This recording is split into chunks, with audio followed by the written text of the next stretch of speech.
28 नवंबर 2026 को आप लोग पेपर में बैठेंगे और बिल्कुल नया वाला पेपर लेकर आ चुका हूं। 28 नवंबर 2026 को जो पेपर आएगा ना, वही पेपर है, बिल्कुल नया वाला। देख सकते हैं यहाँ पे पर्यावरण यानी कि ईवीएस के जो प्रश्न पूछे जाएंगे, सारे प्रश्न लिए गए हैं और ये वेरी मोस्ट इंपॉर्टेंट प्रश्न जो भी है वो डाला गया है। इस वीडियो को जो भी छात्र छोड़कर जाएगा काफी पछताएगा। मैथ के न्यू सिलेबस के अकॉर्डिंग ये सारे प्रश्न रखे गए हैं, देख सकते हैं। तो चलिए वीडियो को शुरू करते हैं।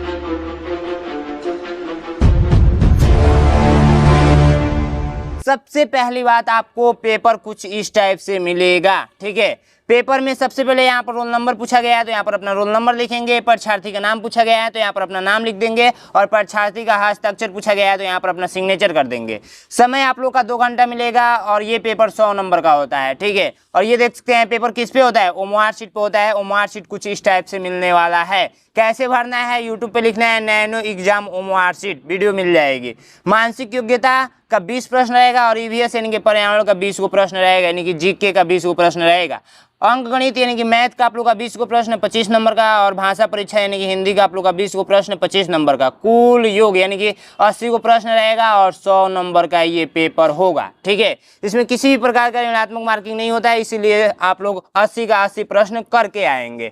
अब पेज को पलटेंगे तो भाग 1 ओपन होगा। बिल्कुल हम लोग डिटेल्स में अच्छे तरीके से पढ़ेंगे। देख सकते हैं यहाँ पे सबसे पहले मानसिक योग्यता हम लोग करेंगे, ठीक है। मानसिक योग्यता में पहला आप लोगों से प्रश्न पूछा जा रहा है, बहुत ही सिंपल प्रश्न है। जैसे देखिए यहाँ पर आप लोगों का ये आकृति दिया हुआ है, यहाँ पर ये आप लोगों का आकृति दिया हुआ है। इसको 4 हिस्सा में किया गया है, 4 हिस्सा में किया गया है और यहाँ पे चीज़ें बनाई गई हैं। जैसे मान लीजिए ऐसे करके मैं बना रहा हूँ, ठीक है, ऐसे करके मैं बना रहा हूँ। ध्यान से देखिएगा, ठीक है, ध्यान से देखिएगा। बिल्कुल अच्छे तरीके से मैं आप लोगों को समझाने वाला हूँ, बिल्कुल अच्छे तरीके से। अब देखिए ये 3 हिस्सा बना हुआ है। एक हिस्सा इसका वाला मैं पूछ दूं कि क्या यहाँ पे बनेगा तो आप लोग बोलेंगे कि भैया देखिए यहाँ पे आप लोग क्या कीजिए, पेन लेकर जाइए या पेंसिल लेकर जाना है एग्जाम में और इसको ऐसे मिला देना है। इस टाइप का प्रश्न मैं बार बार पढ़ाया हूँ और इधर वाला आंसर हो जाएगा। बस वही पूछा गया है। तो मैं क्या करूँगा, आपकी जगह पे रहूँगा तो मैं पेंसिल लेकर जाऊँगा और इसको इस कोने से मिला दूँगा। मिल गया। उसके बाद से आप लोगों का क्या किया गया है, यहाँ पे आप लोगों का एक त्रिभुज बनाया गया है, त्रिभुज बनाया गया है, त्रिभुज बना दीजिए। और फिर उसके बाद से क्या किया गया है, क्या किया गया है, यहाँ से ऐसे करके ऐसे किया गया है। जो आप लोग का राइट आंसर आ जाएगा, जो आप लोग का राइट आंसर आ जाएगा वो आ जाएगा कौन सा, तो आ जाएगा बी नंबर, ठीक है। इसमें आप लोग बताइए। तो सबसे पहली बात इसको ऐसे कर दिया गया है, ठीक है। उसके बाद से आप लोगों को पता है कि एक रेखा इस रेखा को टच किया हुआ है, ठीक है। उसके बाद से ऐसे करके ऐसे, अब फिर ऐसे करके ऐसे किया गया है। तो जो आप लोग का राइट आंसर हो जाएगा वो हो जाएगा कौन सा, बी होगा कि सी होगा, बी होगा कि सी होगा, बी होगा कि सी होगा। तो आप लोग का जो राइट आंसर हो जाएगा वो इधर के साइड में किया गया है। ये सेम है क्या, नहीं, ये बड़ा, ये गोला बड़ा है, ये वाला राइट आंसर हो जाएगा, ठीक है। चलिए नेक्स्ट देखते हैं हम लोग। नेक्स्ट आप लोग करके बता देंगे। चलिए कलर करके आप लोग ऐसे बता दीजिएगा राइट आंसर। तीसरा का और चौथे का भी आंसर मुझे कमेंट बॉक्स में बताइए। आप लोग चौथे का भी आंसर मुझे कमेंट बॉक्स में बताइए, ठीक है। अपना नाम लिखना नहीं बोलना है। सभी छात्र अपना अटेंडेंस लगा देंगे, अपना नाम लिख कर जरूर जाएंगे, ठीक है। नाम लिखना नहीं बोलना है। अभी वीडियो के लास्ट में मैं एक सरप्राइज देने वाला हूँ, बिल्कुल फ्री ऑफ कॉस्ट, बिल्कुल फ्री ऑफ कॉस्ट सरप्राइज मिलने वाला है। भाग 2 में जैसे ही पेज को पलटेंगे तो भाग 2 स्टार्ट होगा और भाग 2 का ये निर्देश पढ़ेंगे तो इससे ये कन्फर्म होगा कि जैसे मान लीजिए कि यहाँ पे मान लीजिए क्वेश्चन नंबर 1 मैं पूछ रहा हूँ आप लोगों से। मान लीजिए 5 के बाद 6 आ रहा है, 6 के बाद 7 आ रहा है, तो मैं पूछूंगा 7 के बाद क्या आ रहा है, तो आप बोलेंगे भैया 8 आएगा, ठीक है। अगर मान लीजिए मैं क्वेश्चन नंबर एक और दे रहा हूँ, आप लोगों से पूछ रहा हूँ, ये तीर ऊपर है, फिर इधर हुआ है, फिर नीचे हुआ है, तो फिर इस बार जाएगा तो कैसे होगा, तो आप बोलेंगे भैया इस साइड हो जाएगा, ठीक है। अगर मान लीजिए सेकेंड क्वेश्चन एक और एग्जाम्पल में लेता हूँ, आप लोगों से मैं पूछता हूँ कि आप मुझे बता दीजिए कि एक बॉक्स है, फिर यहाँ पर 2 बॉक्स हो गया, ठीक है, और फिर यहाँ पर 3 बॉक्स हो गया, 3 बॉक्स हो गया, तो फिर नेक्स्ट वाले में जाएगा तो कितना बॉक्स होगा, तो आप बोलेंगे भैया एक एक बढ़ता जा रहा है, इसके वजह से यहाँ पे 4 बॉक्स होगा, ठीक है। तो वैसे यहाँ पे बताना है। देखिए यहाँ पे क्या हुआ है, 2 गो है, फिर 3 गो है, फिर इस बार 4 गो है, तो फिर नेक्स्ट वाले में जाएगा तो 5 गो हो जाएगा, तो 3 1 4 1 5 5 गो इसमें है, तो आप लोग का राइट आंसर बी नंबर हो जाएगा, ठीक है। वैसे ही इसमें बताना है आप लोग। देखिए एक एक बढ़ता जा रहा है, तो कमेंट बॉक्स में बताइए 6 नंबर का आंसर कमेंट बॉक्स में बताइए। ठीक है, बहुत ईजी है, बहुत ईजी है। देखिए यहाँ पे क्या हुआ है, एक रेखा बढ़ा हुआ है तो एक बिंदु बढ़ा हुआ है, फिर रेखा बढ़ा हुआ है तो त्रिभुज बढ़ा हुआ है, फिर रेखा बढ़ा हुआ है तो बिंदु ऑलरेडी है, तो आप लोग का एक त्रिभुज बढ़ जाएगा। बताइए इसमें से कौन सा आंसर होगा। एक गोला बढ़ेगा क्या, एक गोला बढ़ेगा क्या, जो 6 नंबर का राइट आंसर हो जाएगा वो हो जाएगा ए नंबर। एक बिंदु बढ़ेगा जो कि ऊपर बढ़ेगा, ठीक है, ऑलरेडी दिया हुआ है। अब ये ऐसे है, फिर रोटेट हुआ है, फिर ऐसे हुआ है, तो फिर इस बार ऐसे होगा, तो ऐसे होगा तो ये नीचे चला जाएगा, तो नीचे तो सब में है। सबसे पहली बात इसमें पैर नहीं है तो हटा दीजिए, बाकी देखिए ये वाला पैर नहीं है, ठीक है। इसके वजह से ये आंसर हो सकता है, नहीं तो ये, नहीं तो ये, तो ये जब ऐसे मोड़ेगा तो ये इधर रेखा चला जाएगा, तो ये आप लोग का ए नंबर राइट आंसर हो जाएगा, ठीक है।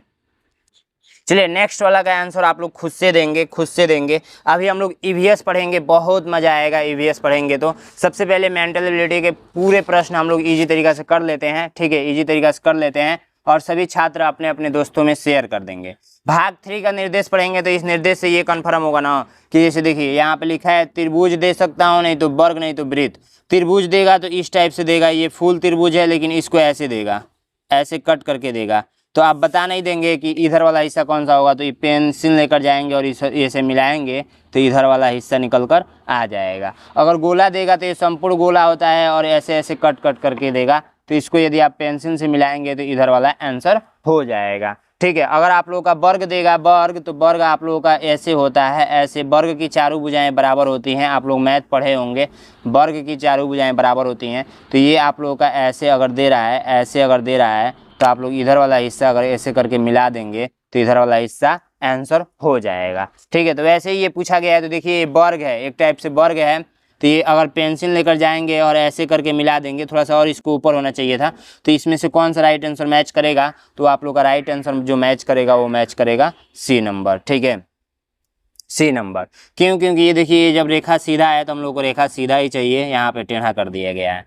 इसको यदि आप लोग करेंगे तो ये आप लोग का इस टाइप से दिया हुआ था, इस टाइप से ऐसे करके दिया हुआ था, तो जो आप लोग का राइट आंसर हो जाएगा वो हो जाएगा कौन सा, वो हो जाएगा कौन सा, तो ये आप लोग का सी नंबर हो जाएगा। अगर इसका बात किया जाए, इसका बात किया जाए तो ऐसे अगर आप लोग मिला रहे हैं, ऐसे आप लोग यदि मिला रहे हैं तो बिना रोटेट किए हुए ही रखना है, तो आप लोग का हो जाएगा कौन सा, डी नंबर। नेक्स्ट यदि बात किया जाए, त्रिभुज को कंप्लीट करना है, तो इसको यदि आप लोग ऐसे मिला रहे हैं तो आप लोग का जो राइट आंसर आएगा वो आएगा कौन सा, वो आएगा सी नंबर, ठीक है। चलिए भाग 4 में पहुंचते हैं। भाग 4 का जब आप लोग निर्देश पढ़ेंगे ना, तो बहुत अच्छे तरीके से आपको समझ में आएगा कि भाग 4 क्या कह रहा है। भाग 4 में आप लोगों को देखिए, जब आप लोग इसका मतलब देखिए दर्पण होता है, ठीक है, दर्पण होता है। जैसे देखिए बहुत ही छोटा सा एग्जाम्पल दूंगा और आप लोगों को अच्छे तरीके से समझ में आएगा। ये देखिए ये जो रेखा मैं खींच रहा हूँ इसका मतलब है दर्पण। दर्पण का मतलब होता है शीशा। शीशा आप लोग देखे हैं ना, तो शीशा आप लोग देखे हैं यदि, तो देखिए ये x हो गया, ये y हो गया, तो शीशा के पीछे कलई किया जाता है, तो ये कलई ही किया गया है, ये पीछे जो किया गया है वो कलई ही किया गया है। तो अगर शीशा में आप लोग कोई भी लेटर लेकर जाएंगे, जैसे आप लोग r लेकर जाते हैं, r लेकर जाते हैं, तो r आप लोगों को उल्टा दिखेगा। अगर m लेकर जाते हैं, m लेकर जाते हैं, तो m सेम दिखेगा। बहुत सारे ऐसे लेटर हैं जो सेम दिखेंगे। जैसे मान लीजिए जी लेकर जाते हैं, जी लेकर जाते हैं, तो जी आप लोगों को ऐसे दिखेगा। आप लोग चाहें तो जाकर ट्राई कर सकते हैं। मुझे आप लोग गोविंद भैया बोलते हैं, गोविंद भैया बोलते हैं, तो गोविंद यदि इस टाइप से लिखा जाता है तो दर्पण में आप लोगों को सेम इसका उल्टा दिखेगा, ऐसे दिखेगा। आप लोग चाहें तो अभी जाकर ट्राई कर सकते हैं, ठीक है। अगर मान लीजिए कोई भी फिगर भी लेकर जाते हैं, तो फिगर अगर मान लीजिए त्रिभुज लेकर जाते हैं, त्रिभुज के इधर ये डॉट बना हुआ है, तो जब नेक्स्ट इसमें त्रिभुज बनेगा तो त्रिभुज के इधर डॉट चला जाएगा, ठीक है। अगर मान लीजिए कि यहाँ पे कुछ भी लेकर जाते हैं, जैसे मान लीजिए बी लेकर जाते हैं, तो बी आप लोगों का उल्टा दिखेगा। क लेकर जाते हैं तो क आप लोगों का उल्टा दिखेगा, ठीक है। अब मुझे ये सब कुछ प्रैक्टिस है। शीशा का मतलब समझ रहे हैं ना, जिसमें आप लोग स्कूल जाते हैं पढ़ने, देखकर चेहरा अपना, तो वही होता है। बस यही आप लोगों से क्वेश्चन पूछेगा कि बता दीजिए जी आप लोगों को मैं सीधा दे रहा हूं तो दर्पण में किस टाइप से दिखेगा, तो आप बोल दीजिएगा ऐसा दिखेगा। इसका मैं ट्रिक भी बताने वाला हूं। तो सबसे पहले प्रश्न को देखते हैं और ट्रिक को समझते हैं और ट्रिक के हिसाब से हम लोग करेंगे, सबसे पहली बात, यदि हम लोगों को पता करना हो इसको तो ट्रिक के माध्यम से कैसे पता करेंगे, तो यदि हम लोग इधर दर्पण बना हुआ है तो दर्पण हम लोग बना लेते हैं। किसी भी प्रकार को किसी छात्र को दिक्कत है? नहीं दिक्कत है। तो यहाँ पर सबसे पहली बात, ये पी लिखा गया है तो बहुत ही अच्छे राइटिंग में मैं यहाँ पे पी लिख दिया हूँ, और यहाँ पे आई लिखा है तो यहाँ पर मैं आई लिख दे रहा हूँ, और यहाँ पर जेड लिखा हुआ है तो यहाँ पर मैं जेड लिख दे रहा हूँ। ठीक है, अब क्या करना है ना, पेंसिल लेकर जाइएगा, पेंसिल लेकर जाइएगा, और पेंसिल से इसको जब दबाते हुए कलम को चलाएंगे यानी कि इसको उगाएंगे तो आंसर आप लोगों के हाथ में रहेगा, और जब आंसर हाथ में रहेगा तो 100% आपका सिलेक्शन होगा। देखिए गोविंद भैया आप लोग के साथ हैं, गोविंद भैया जो बताएंगे वही एग्जाम में आएगा। इसको जब पेपर ये दर्पण इस साइड लगाए ना तो पेपर को ऐसे पलटना है, पेपर को ऐसे पलटना है। तो पेपर को जब मैंने ऐसे पलटा तो ये देख सकते हैं आंसर आप लोगों के सामने आ चुका है।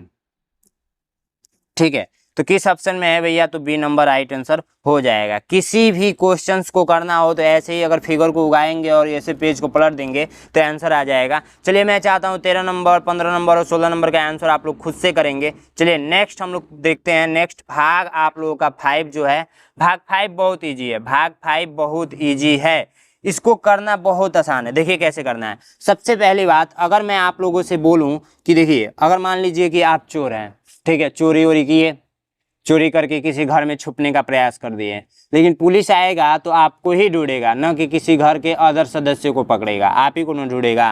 तो ये चोर है, ये आकृति किस आकृति में छिपा हुआ है यही बताना है। बहुत ही सिंपल है। जब भाग 5 में जब परीक्षा में बैठेंगे तो भाग 5 में यही पूछा जाएगा। तो इस टाइप से कहाँ पे छिपा हुआ है, तो देखिए इसको करने का तरीका मैं बता रहा हूँ। देखिए ये वाला ऐसे किया गया है, ठीक है, फिर ऐसे किया गया है, फिर ऐसे किया गया है, फिर ऐसे किया गया है, मिल गया चोर, मिल गया।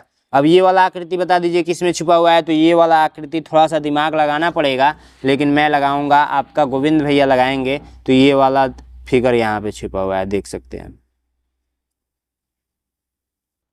समझ में आया? बिल्कुल इजी है, बिल्कुल आसान है। ये चोरी कर रहा है तो चोरी करने वाले को तो हम लोग पकड़ ही सकते हैं ना, पकड़ ही सकते हैं। ठीक है, ये वाला आकृति बता दीजिए। तो ये वाला आकृति आप लोगों को ऐसे करके ऐसे किया गया। ठीक है, समझ में आ गया। अब आइए हम लोग ईवीएस का सॉल्व करते हैं। मानसिक योग्यता में किसी भी छात्र को दिक्कत नहीं हुआ होगा। अब मानसिक योग्यता बहुत ही इजी होता है। देखिए सबसे पहली बात, निर्देश प्रश्न 21 से 40 पर्यावरण अध्ययन यानी कि ईवीएस विषय पर आधारित है। इस परीक्षा में कुल 20 प्रश्न हैं, जिसमें 15 बहुविकल्पी प्रश्न तथा गद्यांश से 5 प्रश्न शामिल हैं।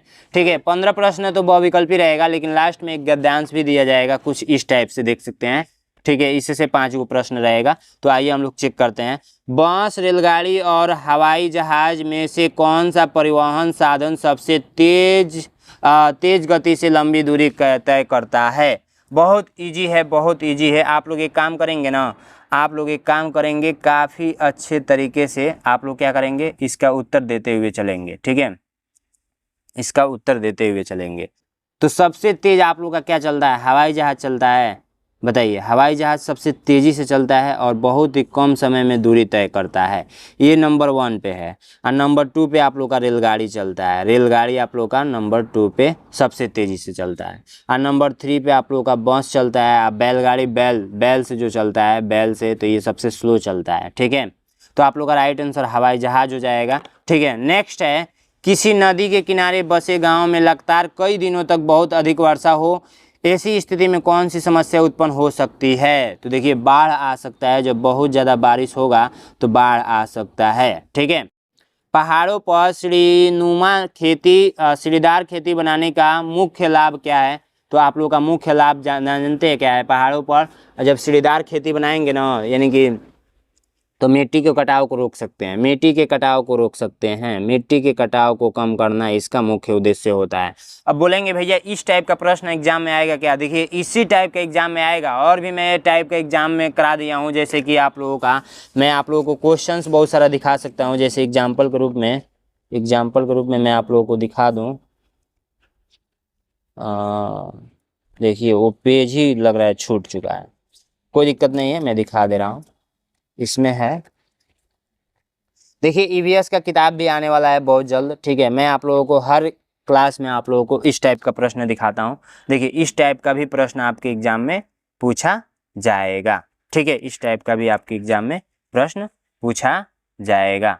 ठीक है, ये सारे नोट्स इसका मैं किताब ही लॉन्च करने वाला हूँ, 1-2 दिन में आप लोगों को पता चल जाएगा, ठीक है। उससे पहले थोड़ा सा मेरे बैच के बारे में जान लीजिए। जो भी छात्र अभी तक मेरा क्लासेस नहीं ज्वाइन किए हैं, ठीक है, तो क्या करेंगे, देख सकते हैं ये बैच लॉन्च हुआ है, न्यू बैच स्टार्ट हो चुका है EVS सिलेक्शन बैच के नाम से, जिसमें चारों सब्जेक्ट पढ़ाया जा रहा है 299 रुपये में। इसको कैसे ज्वाइन करना है, तो देखिए मेरा ऐप है नैनो एग्जाम का। नैनो एग्जाम का ऐप आप लोग क्या करेंगे, प्ले स्टोर से डाउनलोड करेंगे, प्ले स्टोर ओपन करना है, फिर नैनो एग्जाम सर्च करना है, फिर यहाँ पर देख सकते हैं इस टाइप का ऐप आएगा, फिर इंस्टॉल पे क्लिक करना है, फिर ओपन करके रजिस्टर कर लेना है। आइए मैं कुछ डेमो दिखा देता हूँ कैसे करना है आप लोगों को, ठीक है।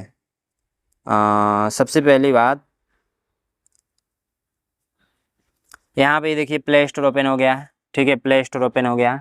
यहाँ पे मैं सर्च करूँगा nano exam, NAIN, nano exam search हो गया। ये ऐप आएगा, ये आप लोग डाउनलोड कर लीजिएगा। फिर मैं ओपन पे करता हूँ क्लिक, ठीक है।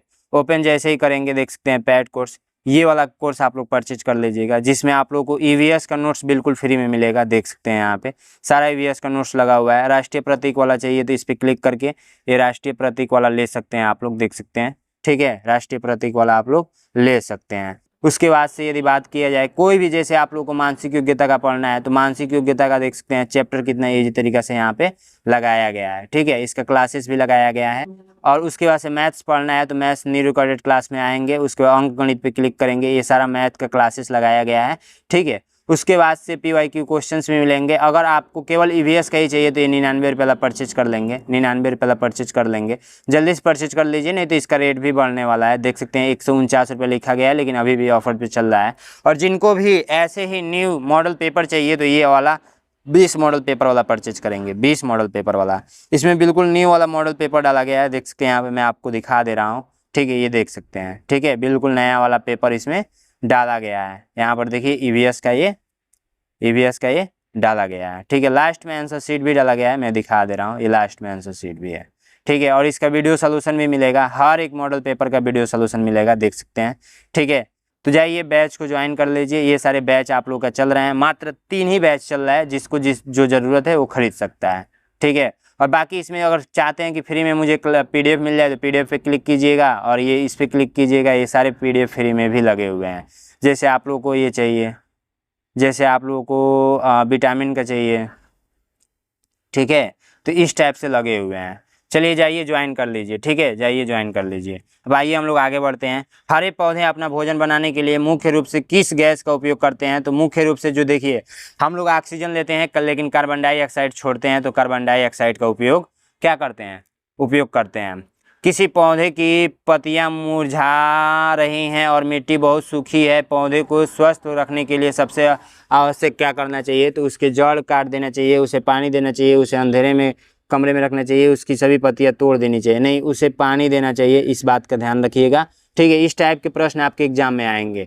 भोजन को अच्छी तरह चमकदार खाने की सलाह क्यों दी जाती है, तो ये आप लोगों का भोजन को अच्छी तरह चबा कर खाने की सलाह क्यों दी जाती है, तो भोजन छोटे छोटे टुकड़ों में टूट जाता है और पाचन में सहायता मिलती है, ठीक है। एक और मैंने आप लोगों को ट्रिक बताया था कि जो ऑप्शन सबसे बड़ा दिखेगा एग्जाम में, अगर नहीं ढंग आएगा उसी पर आप लोग टिक कर दीजिएगा।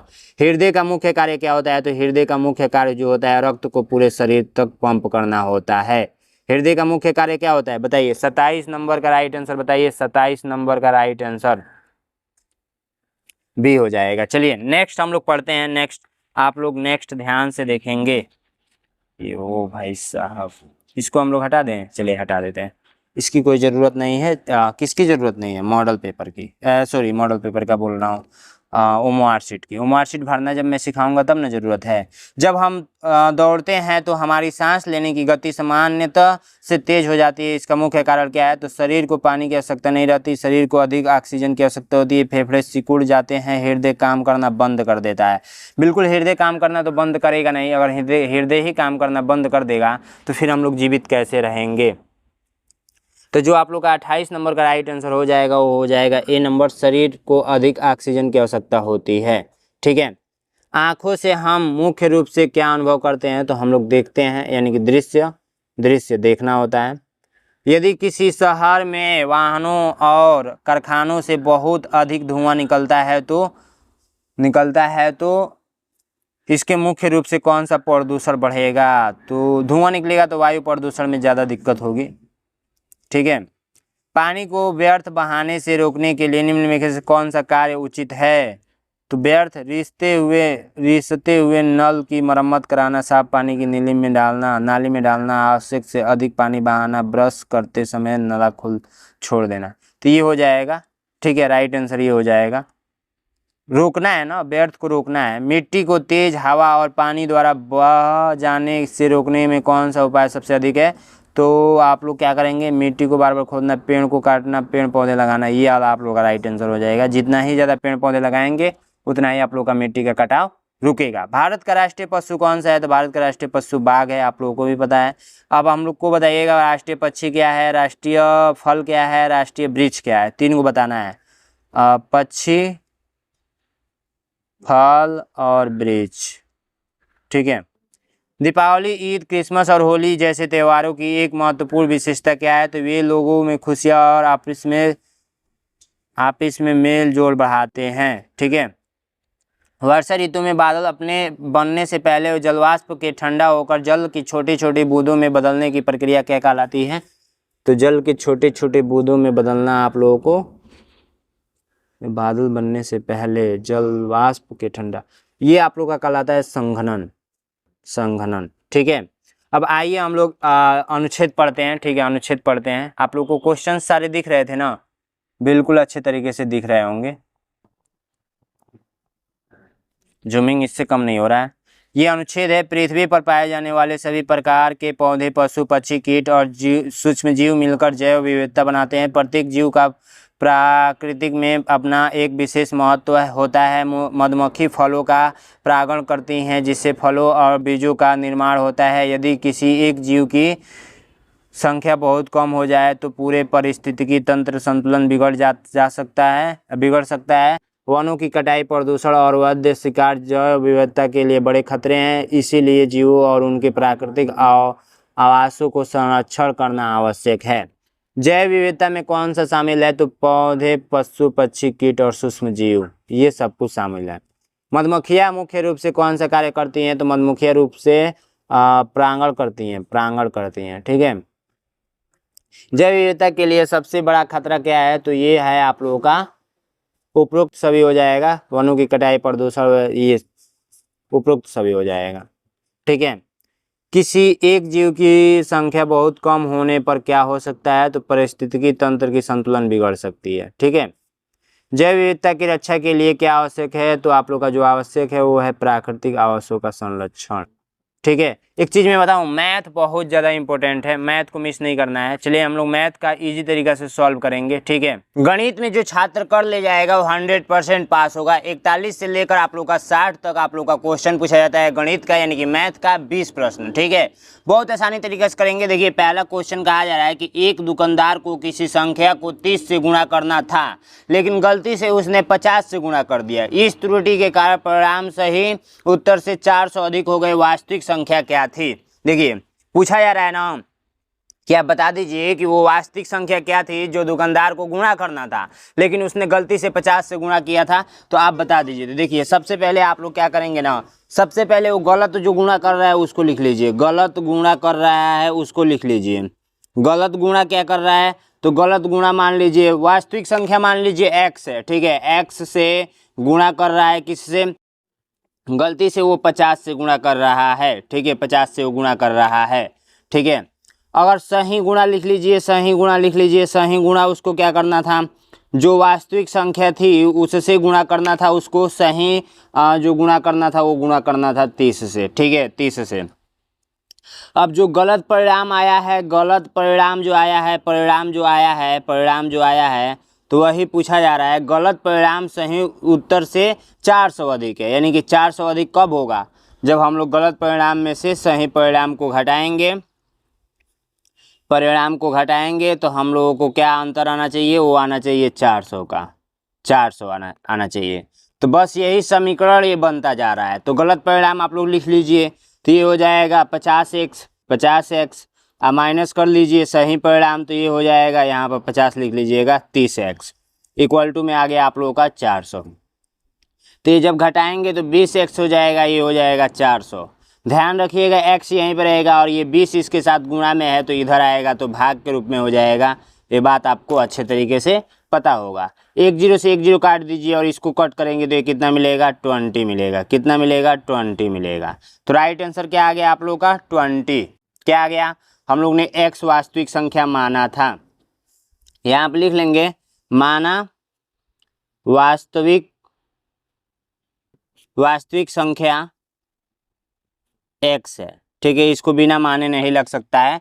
और उसके बाद से गलत गुणा तो x गुणे 50, सही गुणा x गुणे 30, और दोनों का अंतर कितना दे रखा है क्वेश्चन में, तो 400 का अंतर दे रखा है। तो दोनों को समीकरण बनाकर हम लोग ने हल किया तो आप लोग का राइट आंसर आया है, वो आया है 40। ठीक है, बहुत ईजी तरीका से हम लोग समझेंगे। नेक्स्ट प्रश्न देखिए, किसी संख्या को 17 से भाग देने पर भागफल 14 और शेषफल 11 प्राप्त होता है, तो वह संख्या बता दीजिए। कुछ भी याद करने की जरूरत नहीं है, जैसे भाग देते हैं वैसे ही भाग दीजिए। जैसे मान लीजिए 15 में 2 से भाग देना है तो 2 सत्ते 14 होता है। ठीक है, 2 सत्ते 14 होता है, कट गया, 1 शेष बचा। ठीक है, इसको हम लोग बोलते हैं शेषफल। इसको क्या बोलते हैं, शेषफल। इसको हम लोग क्या बोलते हैं, इसको हम लोग बोलते हैं भागफल, भागफल। और इसको हम लोग क्या बोलते हैं, इसको हम लोग बोलते हैं भाजक। और इसको हम लोग क्या बोलते हैं, तो बोलते हैं भाज्य। जब इतना आपको याद रहेगा तो आप लोग इजी तरीका से कर लेंगे। देखिए, सबसे पहली बात हम लोगों को, अगर मैं आप लोगों से इसको मैं हटा दूं, इसको मैं हटा दूं और पूछूं यहाँ पे संख्या क्या थी, अगर इसको लाना हो तो कैसे लाएंगे, यदि इसका गुणा या इसमें कर कर और इसको जोड़ देते हैं तो आ जाएगा आंसर 2 गुणे 7 प्लस का 1 इक्वल टू में 7 दूना 14 1 15। तो यहाँ पे क्या थी, 15 थी, जो कि आप लोग ने देखा भी था कि 15 था। वैसे ही ये प्रश्न बोला जा रहा है, वैसे ही ये प्रश्न बोला जा रहा है कि 17 से भाग देने पर, यानी कि जो भाग दे रहे हैं भाजक यहाँ पे रहेगा। अब भागफल जो आ रहा है 14 आ रहा है और शेषफल जो आ रहा है 11 आ रहा है। आप लोगों को जो बताना है वो बताना है कहाँ का, तो यहाँ का आंसर आप लोगों को बताना है। तो यहाँ पर जैसे इसका ट्रिक हम लोग ने लगाया था कि इसका गुणा इसके साथ किया था और इसको जोड़ा था, सेम प्रक्रिया यहाँ पे भी लगाएंगे तो हम लोगों का राइट आंसर निकल कर चला आएगा। ठीक है, तो इसको यदि आप लोग हल कर लेंगे तो आंसर आ जाएगा। मैं चाहता हूँ कि इसका आंसर आप लोग कमेंट बॉक्स में बताएंगे, इजी है। ठीक है, चलिए नेक्स्ट प्रश्न देखेंगे। दो संख्याओं का गुणनफल 72 है, एक संख्या दूसरी संख्या का आधा है, तो छोटी संख्या क्या होगी। ठीक है, तो देखिए सबसे पहली बात मान लेंगे, क्या मानेंगे, मान लेंगे कि बड़ी संख्या x है। माना बड़ी संख्या x है, क्या है, x है। ठीक है, x है। तो बोला जा रहा है छोटी संख्या, एक संख्या दूसरी संख्या का आधा है, तो मान लीजिए छोटी संख्या दूसरी संख्या की आधा है, तो इसका मतलब है कि x/2 हो जाएगा, x/2 हो जाएगा। ठीक है, समझ में आया। अब उसके बाद से दिया क्या है, प्रश्न में दिया है कि पहली संख्या गुणे दूसरी संख्या बट्टे आप लोगों का 72 दे रखा है। बस यदि इतना बनाना आप लोग जान गए ना तो इजी तरीके से आप लोग कर लेंगे। ठीक है, इजी तरीके से आप लोग कर लेंगे। तो देखिए इधर ये दो भाग में है तो इधर जाएगा तो गुणा में हो जाएगा, इधर जाएगा तो गुणा में हो जाएगा। ठीक है, ये x से देखिए ऊपर का ऊपर गुणा होता है, यदि यहाँ पे कुछ नहीं है तो 1 है तो ऊपर का ऊपर गुणा होता है, नीचे का नीचे गुणा होता है। तो चलिए ऐसे ही पहले कर लेते हैं, x² और ये हो गया 2 और ये हो गया 72, और इधर ये गुणा में है, इधर ये गुणा में है तो इधर जाएगा तो भाग में हो जाएगा, तो x² ऐसे ही रहेगा और 72 गुणे आप लोगों का ये 2 गुणा में आ जाएगा। ठीक है, अब देखिए 72 दूना 144 होता है और x² आप लोग का 144, और जब ये स्क्वायर हटाते हैं तो इधर करड़ी में 144 चला जाता है, और जब करड़ी में से निकालते हैं तो ये 12, यानी कि जिसका वर्गमूल होता है, वर्ग होता है, वर्गमूल ये चैप्टर से ही हटा दिया है। इसको देना चाहिए था बट हटा दिया है। बताइए यहाँ पे उपयोग आ गया ना, तो ये चीज़ें आप लोगों को करनी पड़ेगी। राइट आंसर आप लोग का डी नंबर हो जाएगा।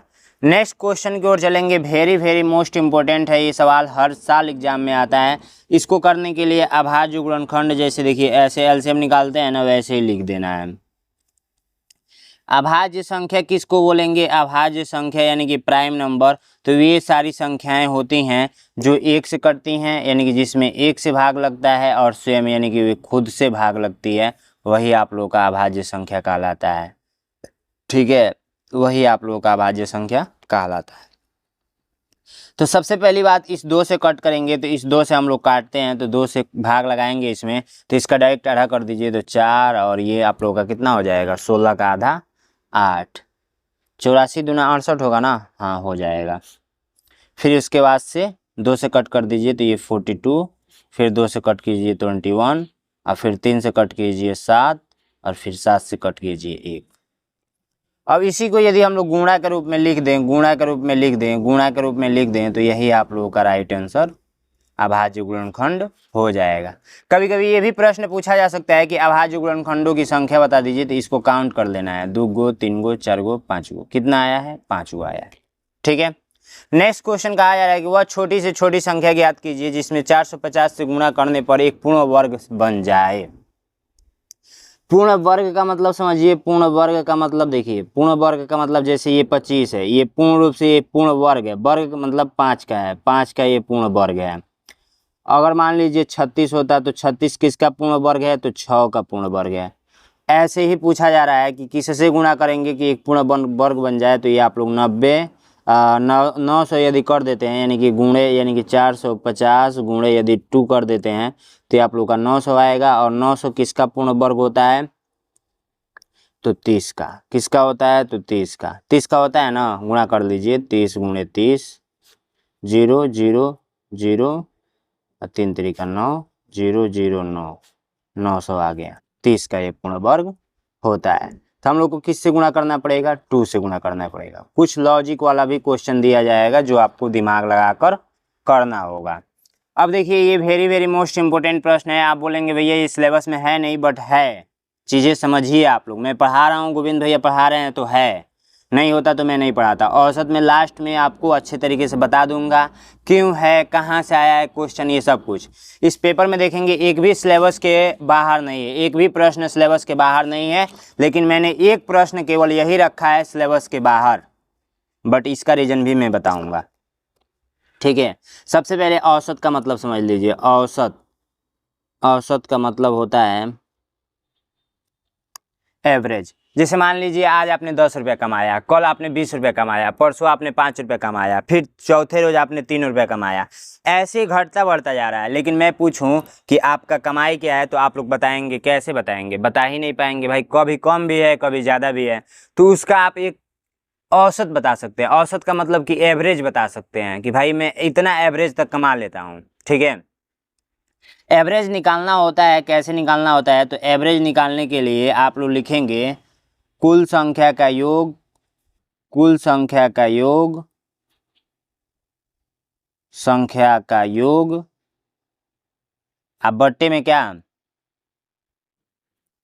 कुल संख्या, कुल संख्या ऐसे निकाला जाता है। जैसे देखिए ये है ना, तो 9 प्लस का 11 प्लस का 13 प्लस का 15 प्लस का 17, अब बट्टे का 1 गो 2 गो 3 गो 4 गो 5 गो संख्या है, तो 5 से डिवाइड कर देंगे।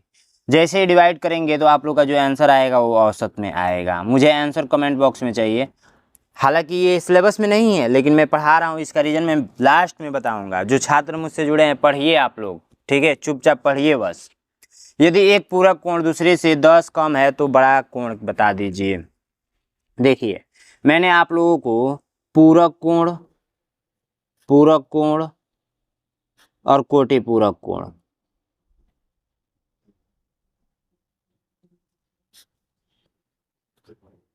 हालांकि ये दोनों बात एक ही है, एक ही नाम से जाने जाते हैं। एक होता है समपूरक कोण, ये दोनों मैंने पढ़ाया था। देखिए, कुछ करना नहीं है इसमें, ये मैंने पढ़ाया था ना कि दो कोणों का योगफल, दो कोणों का योगफल, ये कोण का सिंबल है, 90 डिग्री के बराबर होना चाहिए।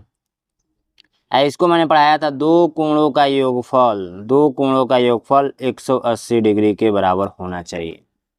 तो यहाँ पर बोला है पूरक कोण, तो इसमें 10 का अंतर है। कितने का अंतर है? 10 का अंतर है। अंतर बोले, कम बोले, अधिक बोले, कुछ भी बोले, मुझे उससे मतलब नहीं है। इसका एक डायरेक्ट ट्रिक जानिए। ट्रिक ये है कि 90 में, ये 90 है ना, 90 में अंतर या अधिक या जो भी दिया है, इसको यदि जोड़कर बट्टे का 2 करेंगे तो ये बड़ा कोण निकलेगा, बड़ा कोण निकलेगा। और 90 में यदि माइनस करेंगे 10 को, ठीक है, अब बट्टे का 2 करेंगे तो ये छोटा कोण निकलेगा, छोटा कोण निकलेगा। ध्यान में रखिएगा ये जो मैं ट्रिक बता रहा हूँ। तो 90 10 कितना होगा 100, और 100/2 करेंगे तो आप लोगों का क्या हो जाएगा, 100/2 करेंगे तो आप लोगों का 50, आप लोगों का राइट आंसर। बड़ा कोण पूछा गया है तो ए नंबर राइट आंसर हो जाएगा। हालांकि छोटा कोण पता करना हो तो हम लोग जब भाग देंगे तो ये कितना आएगा, 40 आएगा, क्योंकि 90 में से 10 घटाएंगे 80, 80 में बट्टे का 2 करेंगे यानी भाग लगाएंगे 2 का तो 40 आएगा। ठीक है, अब हमको क्या मतलब था, इन दोनों कोणों का योगफल 90 डिग्री का बराबर होना चाहिए, है भी, कोई दिक्कत है नहीं, गलत हम लोग लगा नहीं रहे हैं। नेक्स्ट क्वेश्चन देखेंगे कि निम्न भिन्नों को आरोही क्रम में व्यवस्थित कीजिए। आरोही क्रम में व्यवस्थित करना है तो ये 5/9 है, फिर 7/12 है, फिर 3/4 है, और फिर आप लोग का 4/7 है। यहाँ पे मैं एक ट्रिक बता रहा हूँ। ट्रिक ये है कि एक प्रश्न आरोही और आरोही क्रम से रहेगा। ये मैं लिख कर दे सकता हूँ, ये गोविंद भैया मान लीजिए लिख कर आपको दे दिए। अगर नहीं पूछा जाएगा तो आप हमसे हिसाब किताब कर सकते हैं। ये लिख कर दे दिए कि एक प्रश्न आएगा तो आएगा 100%, कोई भी नहीं रोक सकता है। अगर कोई रोक दिया तो फिर आकर मुझसे कहिएगा कि गोविंद भैया ये प्रश्न नहीं आया था। ठीक है, तो इसको निकालना आपको सीख लेना है। सबसे पहली बात, आप लोग कंपेयर करना जानते हैं। देखिए मैं कैसे निकाल रहा हूँ, ध्यान से देखिएगा। 9 सते 9 का 9, 9 दूनी 18, 9 30 27, 9 चौको 36, 9 5 45, 9 6 54, 9 सते 63। यहाँ पर क्या हो गया, 63 हो गया। 12 पचे 60 हो गया। इन दोनों में बड़ा कौन है, इन दोनों में बड़ा कौन है, तो इन दोनों में बड़ा है वो आप लोगों का ये वाला बड़ा है। ठीक है, उसके बाद से इससे गुणा कर लेते हैं। 12 तिहाई 36, 7 चौको 28। इन दोनों में बड़ा कौन है, तो ये वाला बड़ा है। अब 4 चौको 16, 7 त्रिका 21। अब इन दोनों में बड़ा कौन है, तो ये बड़ा है। तो सबसे बड़ा जो निकल कर आया है, सबसे बड़ा जो निकल कर आया है वो आया है 3/4, 3/4, 3/4। तो एक चीज देखिए, 3/4 कभी कभी बड़ा भिन्न निकालने के लिए दे देता है, तो इस ट्रिक से निकालेंगे 3/4। अब आरोही और आरोही क्रम का मतलब समझ लीजिए, आरोही और आरोही क्रम का मतलब समझ लीजिए। आरोही आरोही क्रम और एक होता है अवरोही क्रम। तो मैंने एक ट्रिक बताया था, ये आ हो गया, ये अ हो गया। तो जब हम लोग ने आ पढ़ा था तो इसमें बड़ा कौन है, ये छोटा है और ये बड़ा है। तो बड़ा से छोटे की तरफ जाएंगे, इसमें बड़ा से छोटे की तरफ जाएंगे, छोटे की तरफ जाएंगे। और ये छोटा है तो आप लोग क्या करेंगे, छोटा से बड़ा की तरफ जाएंगे। समझ में आया, मैं सही बता रहा हूँ? आप लोग बताइए कमेंट बॉक्स में, सही बता रहा हूँ क्या? चलिए मैं पता कर लेता हूँ सही बता रहा हूँ कि नहीं। 48 नंबर का राइट आंसर जो आप लोगों का है वो है पूछा गया, हाँ सही बता रहा हूँ। ठीक है, सही बता रहा हूँ। ये मैंने उल्टा बता दिया है क्या? इसमें थोड़ा सा कंफ्यूजन हो जाता है। देखिए फिर भी मुझे ट्रिक ये भूल चुका है। सही बताया हूँ कि गलत बताया हूँ, बताइए आप लोग।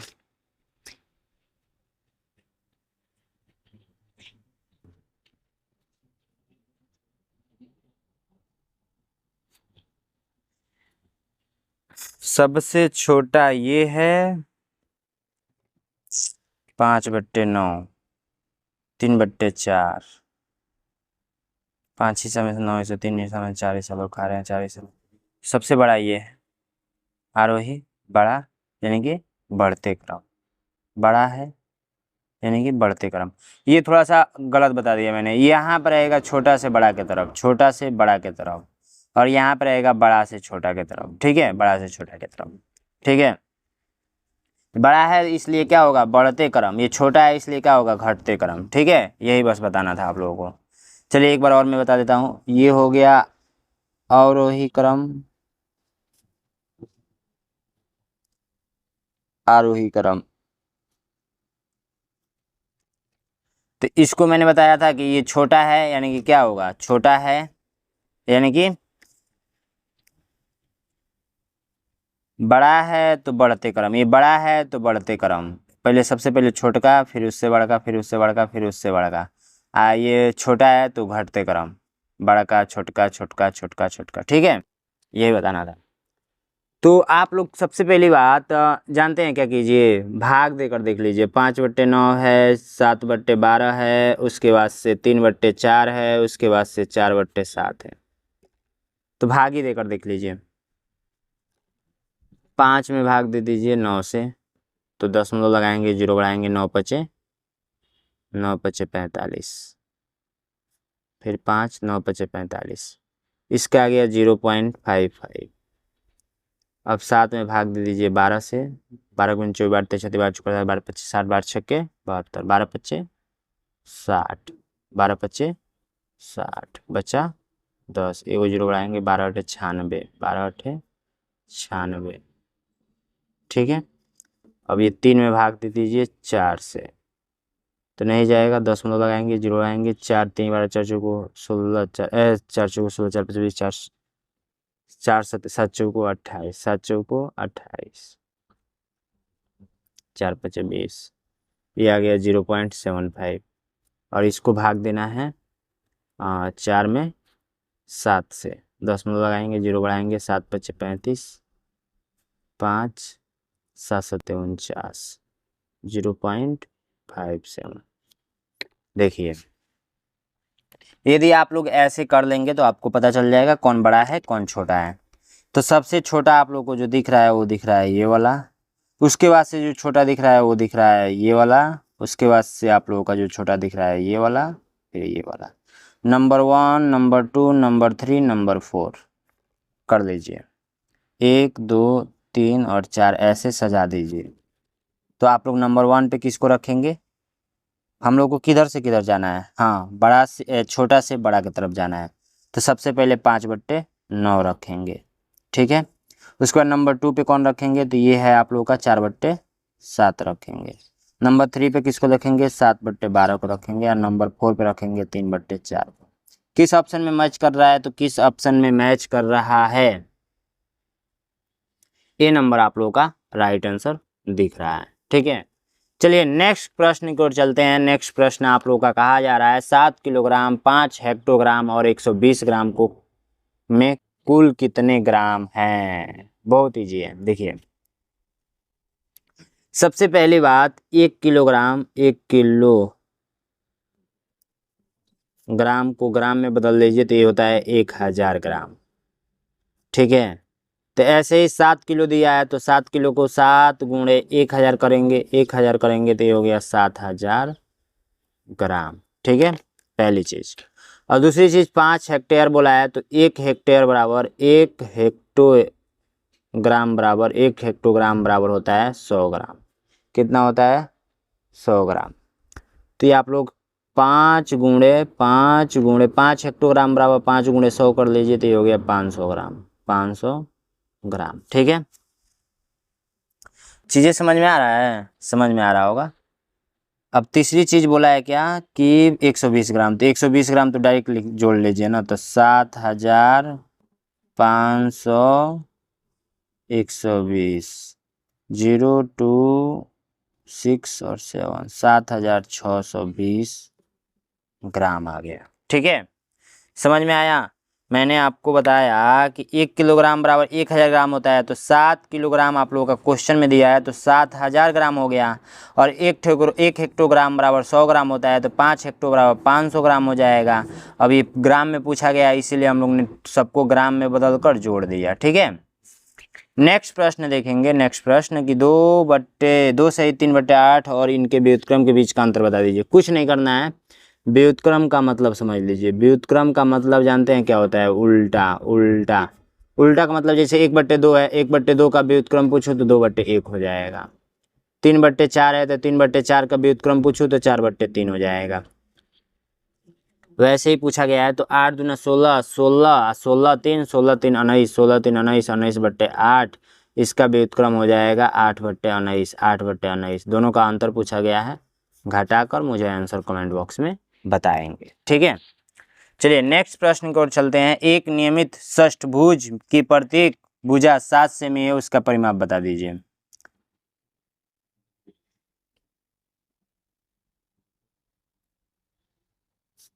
षष्ठभुज का मतलब क्या होता है?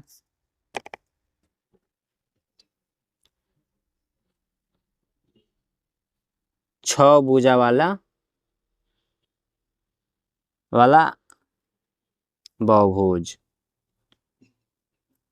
बहुभुज, ठीक है, या आयत बोल सकते हैं, जो भी बोलना। आयत तो नहीं है बोलेंगे, बहुभुज है बोलेंगे। तो एक गो रेखा हो गया, दो गो रेखा हो गया, तीन गो रेखा हो गया, चार गो रेखा हो गया, पांच गो रेखा हो गया, छह गो रेखा हो गया। अब बोल रहा है कि एक का है 7 सेंटीमीटर। तो देखिए ये आपस में सारे बराबर होंगे, ये भी 7 सेंटीमीटर होगा, ये भी 7 सेंटीमीटर होगा, ये भी 7 सेंटीमीटर होगा, ये भी 7 सेंटीमीटर होगा, ये भी 7 सेंटीमीटर होगा। तो परिमाप जब भी पूछेगा तो टोटल का योग कर देंगे। टोटल का योग 7 का 7 14 7 को 7 3 3 7 6 के 42, कितना आया? 42 सेंटीमीटर। क्यों योग किए हैं? योग क्यों किए हैं? देखिए परिमाप का मतलब ही योग होता है। कैसे, मैं बता दे रहा हूँ। जैसे देखिए आयत का आप लोग का सूत्र याद है, ये मैंने आयत बना दिया, इसका मैं दे दिया 4 और इसका मैंने दे दिया 2।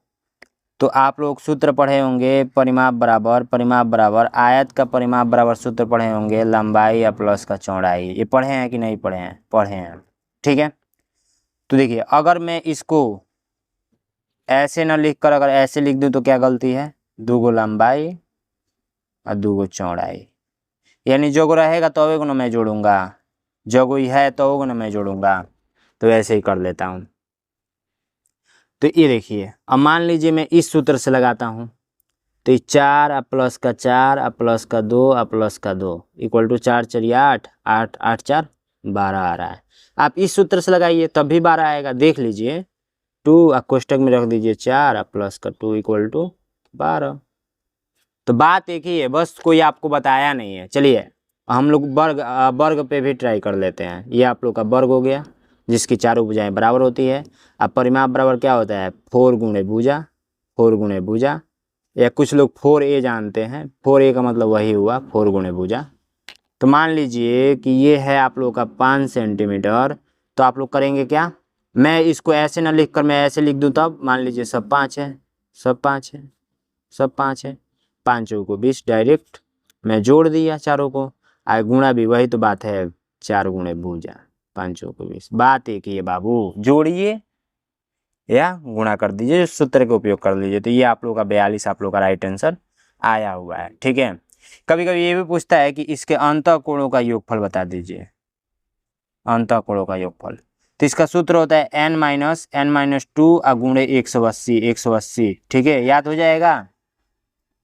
ये बहुभुज के अंतःकोणों का योगफल का सूत्र होता है।